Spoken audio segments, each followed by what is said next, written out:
Thanks for joining us tonight to celebrate our successes in serving the veterans and their families in the Bay Area. This also gives us the opportunity to share with you our vision and future plans to continue to expand and make our services available to all veterans and their families from sea to shining sea. To become a member of branch of service in military, the recruits participate in 6 to 13 weeks of extremely intense military training, known as military boot camp. However, when they separate from military life and come back home, there is no training to prepare them to re-enter civilian life. In the last 4 years, Open Doors to Future Possibilities has successfully attempted to bridge that gap and help as many veterans as possible to experience a smooth transition to civilian life and create success and happiness for themselves and their families. For a veteran, there is no greater loss than seeing their friends fall in combat. So many of them keep repeating the scene in their mind, trying to figure out if there was something they could have done to change the ending. And after a while, they tell themselves that they will get over those poignant memories and forget the losses. Often though, those faces come back to them in the shadows of their dreams every night as a constant reminder of the brotherhood, the camaraderie, and the family they search to find for the rest of their lives, which they intuitively know they won't be able to. Their friends and family members desperately try to bridge that gap, but it is often pointless. Serving with men and women who died by their side, or sometimes in their arms, has rendered pre-war family and friends untrustworthy and undependable. From what I've heard from the many veterans I've had the opportunity to work with, the seeds of sadness, loneliness, and suicide seem to be planted on the battlefield. But they remain dormant until they come back home. As they step off the plane, their family and friends are waiting to welcome them back home, waving flags and telling them they're heroes and that they're proud of them. These veterans, though, are well aware that many things that happen in combat simply don't translate into being a hero. Therefore, when they return home and everyone calls them a hero, they feel so alone, so overwhelmed with guilt and shame. They just wish they could go back so they don't have to worry about thanking people, thanking them for their service. And if they don't go back, they typically alienate everyone in their life because their life experiences have placed a tremendous gap between them and others around them. Furthermore, they feel if they let anyone close, they might lose them. And honestly, they cannot afford any more losses.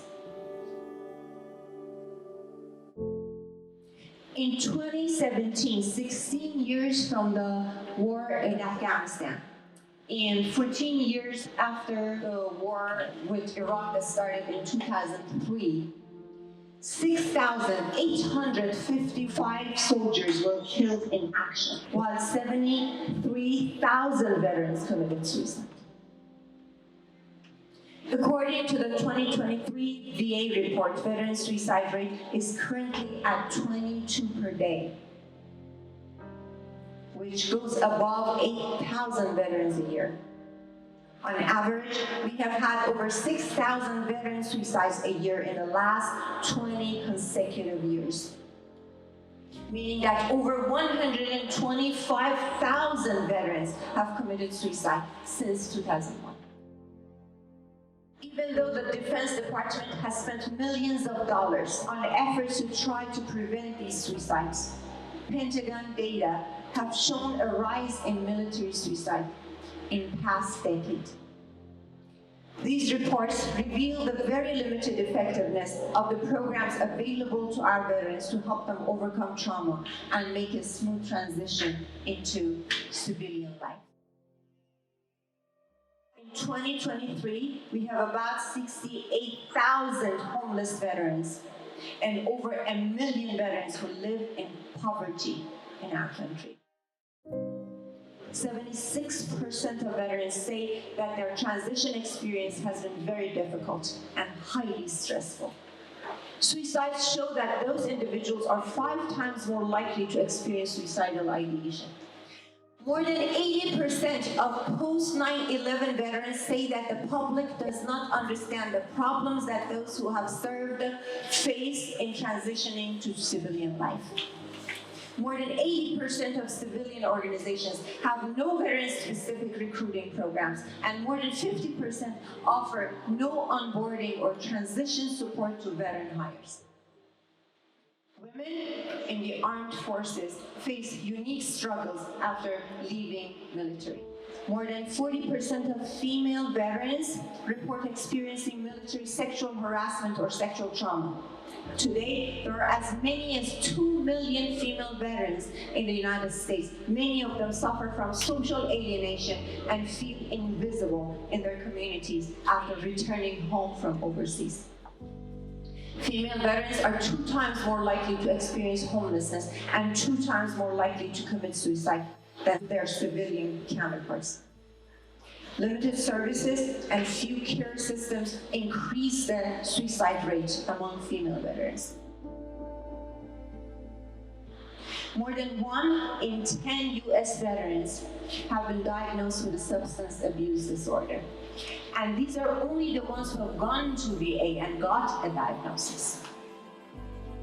In the currently prevalent programs available to veterans, the main approach is diagnosing them with depression, anxiety, and PTSD, and helping them manage their symptoms with psychotropic medication.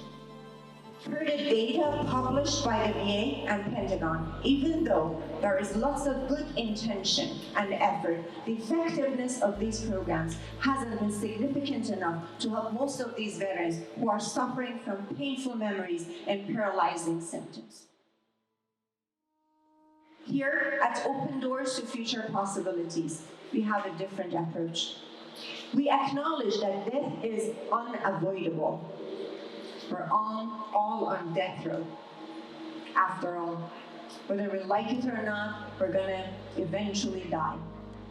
With the understanding that most veterans have felt the chilling presence of death more intimately than others, we offer them our alliance, give them hope, and show them how pleasant life can be when they are willing to dance between the raindrops. The new perspective is that despite the unexpected occurrences that are always happening in our lives, like raindrops falling down from the sky, we've got to dance between the raindrops. Keeping alive the excitement and joy of creation of a new purpose, a new life, new relationships, new ways of doing things, new adventures, or even starting a new journey. Or taking a road less traveled by. Rumi calls life like a gamble for love that requires all that you have. You sit at a table and play the best you can with the cards you're dealt. He says, blessed is the gambler who has lost everything he's had except the burning desire to gamble one more time.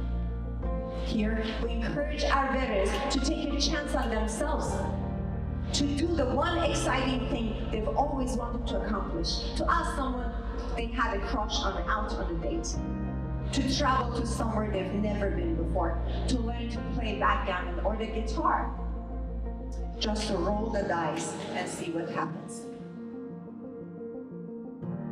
Often, that one daring act inspires them to do the second one and the third one. And then their new life starts without them even noticing this amazing shift in their perspective.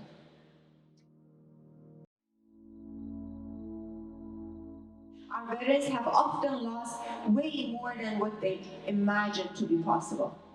We understand the emptiness and pain inside that takes away from them their passion to fight back and pulls them gradually into the cruel quicksand of despair, not leaving them much motivation or life energy to go on. We help them change their old perspectives, renew their commitments to life, to the living, and to the values they hold dear to their hearts, so they can dare to dream again. We invite the warrior inside each of them to rise and dissuade them from succumbing to the night without a fight. Like what Dylan Thomas, a Welsh poet, writes, "Do not go gentle into that good night. Old age should burn and rave at close of day. Rage, rage against the dying of the night." Thank you.